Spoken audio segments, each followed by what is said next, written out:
Okay, so this is the 3.1 notes using and expressing measurements. As my voice is coming back, it's still kind of breaking in and out, so please excuse that as you listen to this. Okay, so these are the objectives for this section of the chapter. Okay, so the first question is, what is a measurement?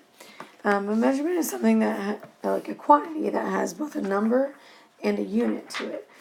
So what are some examples of measurements that you may have taken before? Well, things such as your height. Let's say you're 66 inches tall.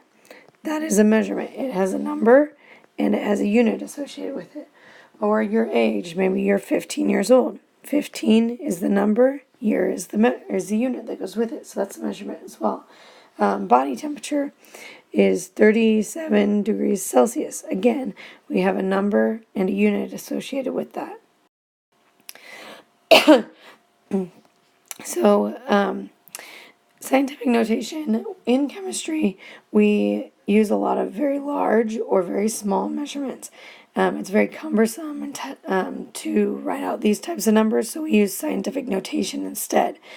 These are the steps that you're going to go through in order to put something into scientific notation.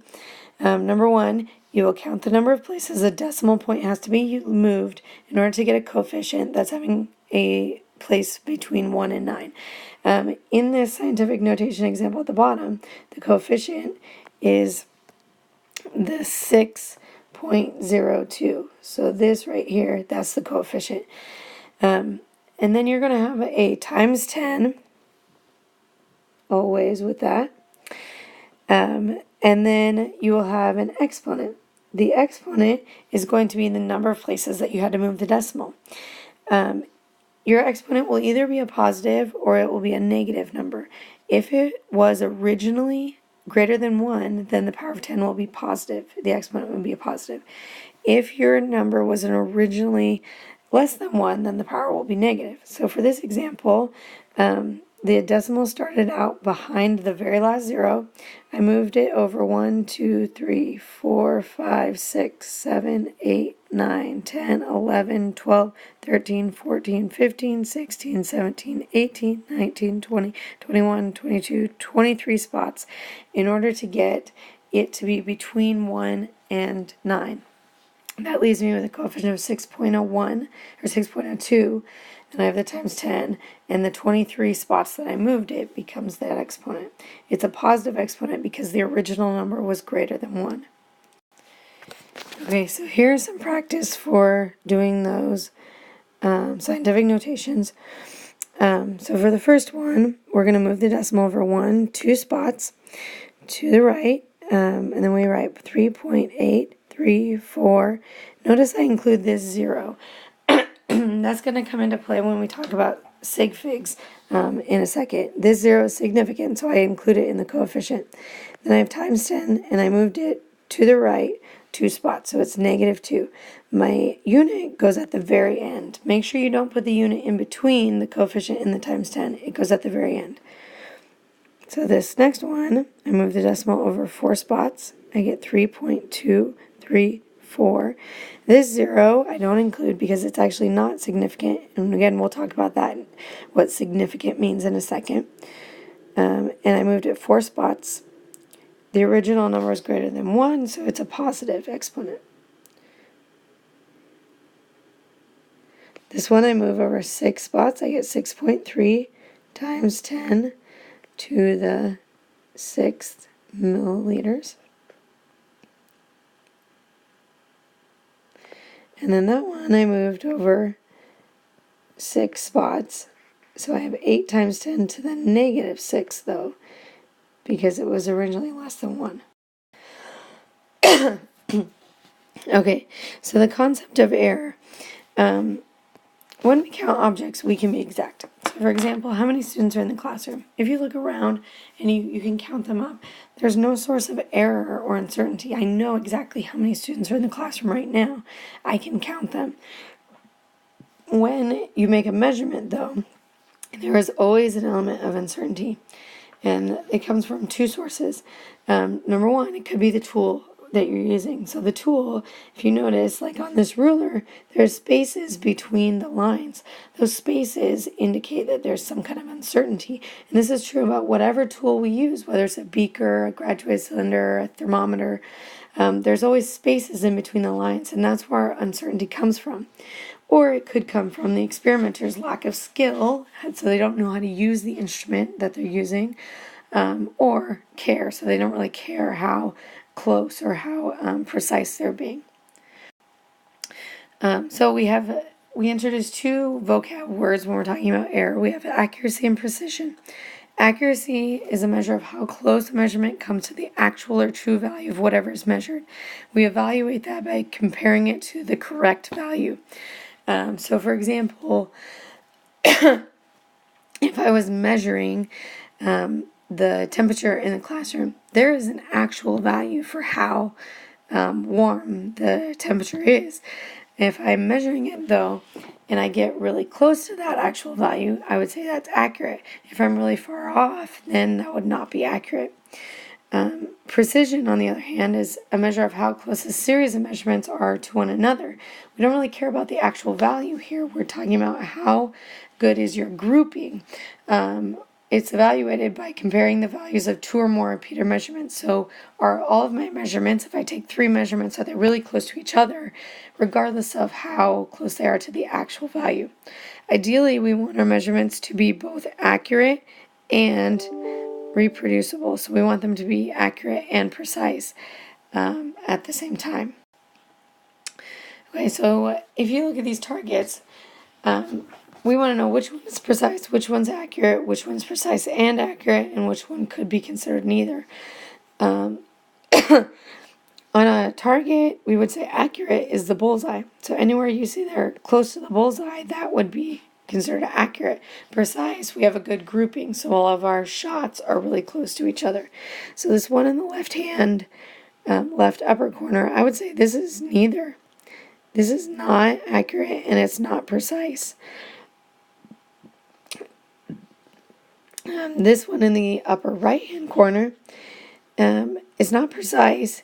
Accurate, if I took the average of all of those, we could consider that to be accurate. The one in the lower left, this is precise because they're all close to each other, but they're not accurate because they're not in the center.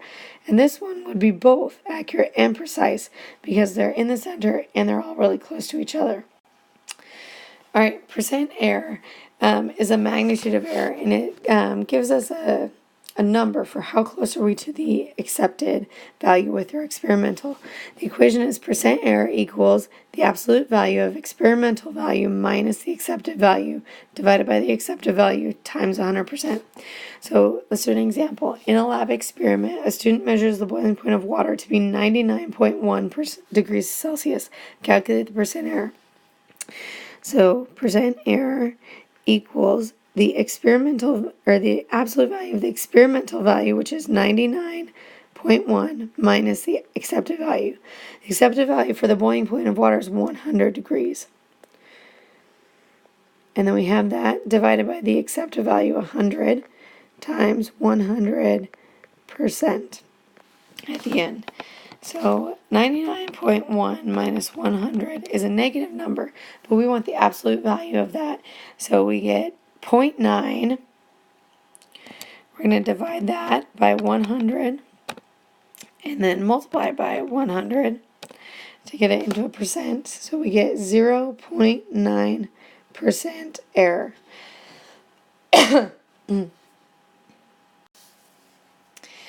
Okay. So now into sig figs. So I talked about it before. Significant figures, or sig figs. These show our certainty in our measurements. Significant in this case does not refer to importance. It does not mean that these are the important numbers and the rest are not important. It just refers to which ones were measured. So sig figs are the ones that are measured. The numbers in a measurement that are not significant are just there to show where the decimal needs to be. They weren't actually being measured. So every measurement that you make should have 1 digit of uncertainty associated with it.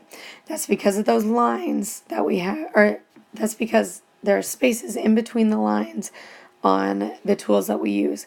So the uncertain digit still conveys useful information, even if we are saying that it is insignificant, okay, or uncertain.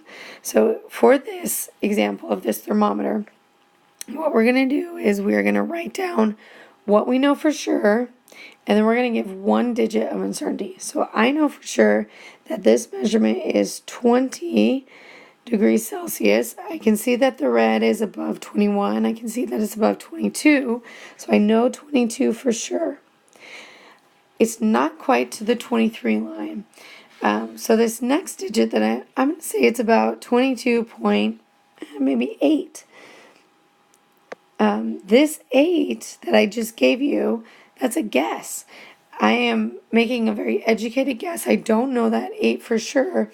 So each measurement is going to have one guess to it. My guess was the 0.8. You might have guessed something else like 22.9 or 22.7. I can't go any further and say 22.85 because then I'm saying the 5 was the guess when in fact my 8 was the guess, and I'm only allowed one guess in all of my measurements. Different instruments are going to give us different amounts of sig figs that we can give, and that's because of the precision of the instrument that we're using. So if we look at these 3 different rulers and we're measuring the length of this door, with this top ruler right here, notice that there's no lines on it. All it says is that 1 meter is at the very end. That's all I know. So this is not a very precise unit of measurement at all. My last digit that I put in a measurement has to be a guess. Well, I'm going to guess here that this is 0.8 meters. That 0.8, or that 8 there, that's a guess. So I can't say 0.85 because the 0.8 was already the guess. If I go down to the second ruler, notice now I have more lines. So I can be a little bit more precise in my measurement. I know that it's past 70 centimeters for sure, which 70 centimeters is the same as 0.7 meters. So I can say 0.7 for sure. But the next digit, I say 0.77. That last digit, that 0.77 in the hundredths place, that was a guess. So I can't go any further and say 0.775 because that hundredths place 7 was the guess in this case. If I get an even better ruler, so it has more lines even, notice that now I can see a little bit clearer what my measurement is. So I know for sure that it's past the 0.7 or the 70 centimeters. I can also see, according to those smaller lines, that it's past the 7th line. So I know for sure the 0.77. Now I'm going to make a guess. It's 0.772. Notice that the 2 in this case, that's my guess. So which of these 3 rulers is better? I would say this last one, this third ruler, is the best one. It gives us a more precise measurement of this door. Notice I can go to 3 decimal places here, whereas with the first ruler I could only go to 1 decimal place because the last digit always has to be the guess. Okay, so let's practice with this graduated cylinder. Remember that your last digit has to be your guess. So I measure from the bottom of what's called the meniscus on a graduated cylinder. On this, I know 40, this is 41, 42, 43, 44. So for sure, my measurement is 44. Do you know anything else for sure? No, my next guess, or my next digit is going to be a guess, and I'm going to guess 44.5 milliliters. That 0.5 was my guess, so I cannot say anything further than that because the last digit is always the guess. What is the length of this pencil? So again, I say what I know, and then my last digit is a guess. Well, I know for sure this is more than 25 centimeters. Now I can see that it's past the 25.5 centimeter line, but I don't know what it is exactly, what that next digit is exactly. So that next digit is going to be my guess. I'm going to guess 0.7, 25.7 centimeters. Can I say 25.75 centimeters?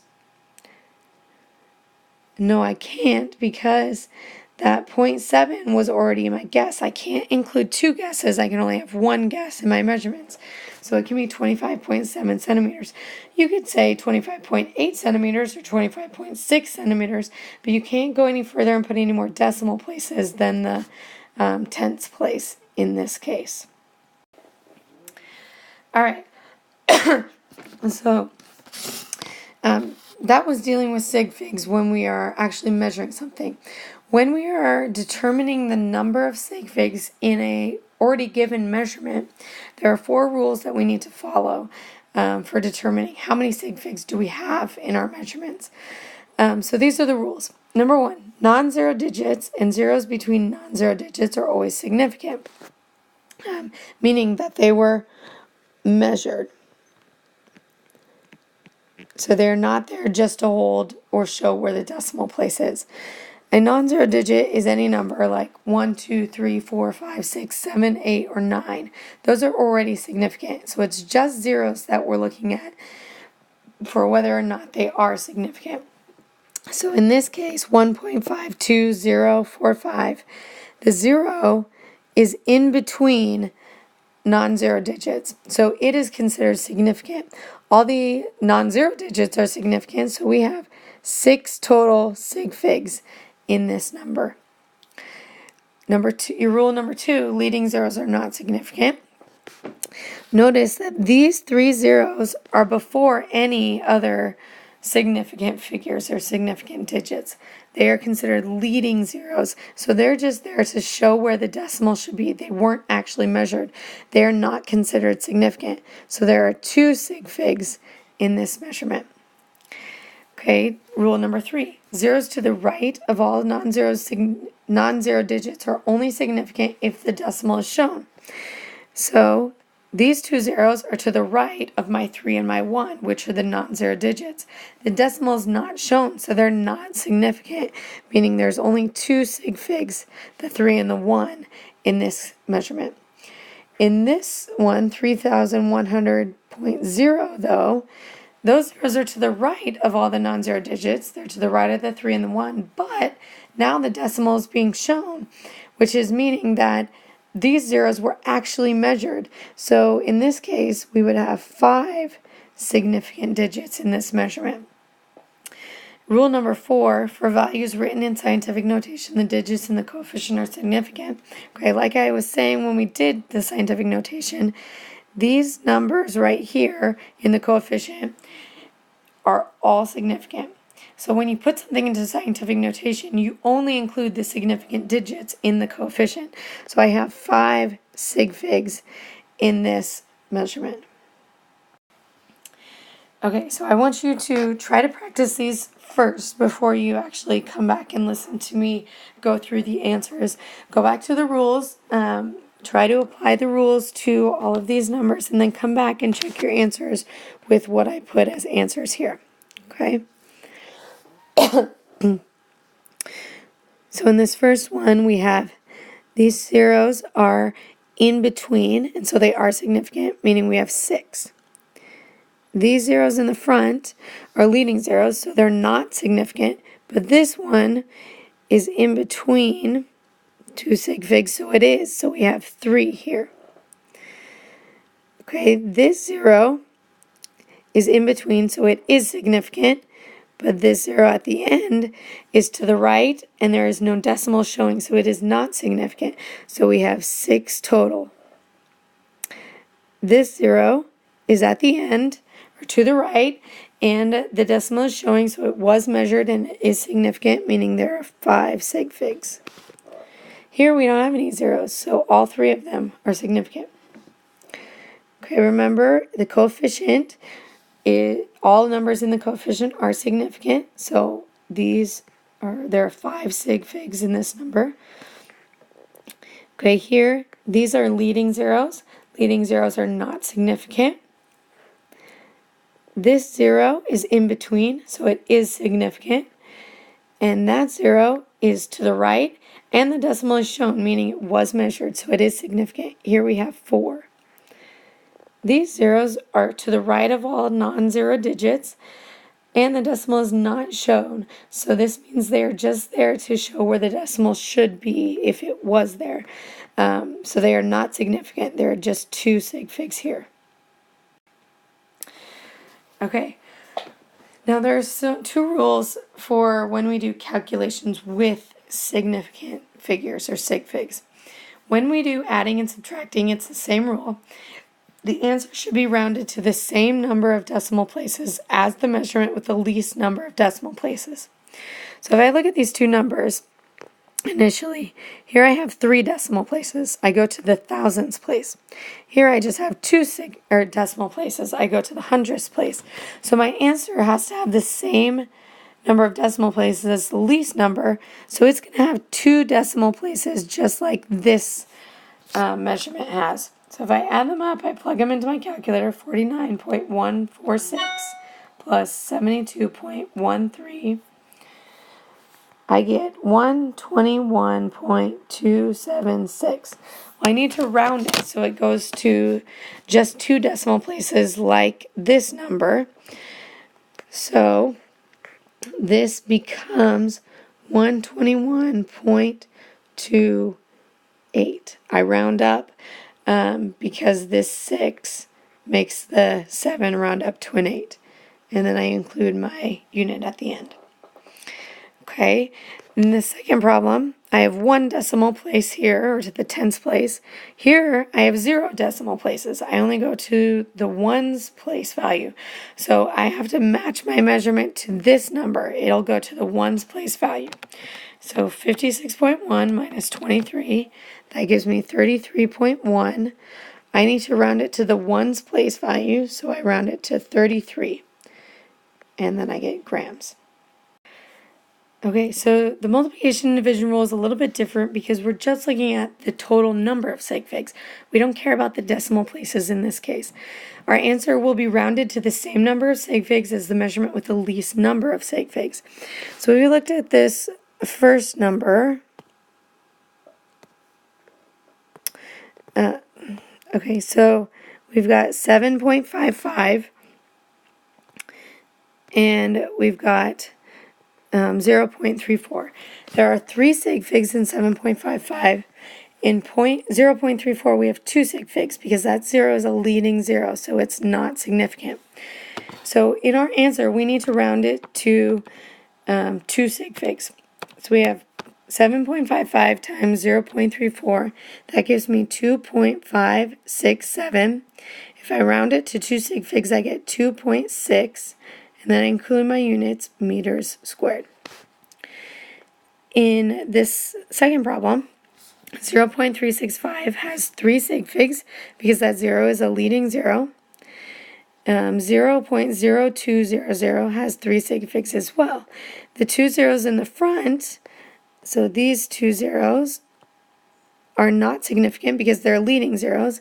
The 2 zeros in the back are significant because they are to the right, and the decimal is being shown. So they were measured.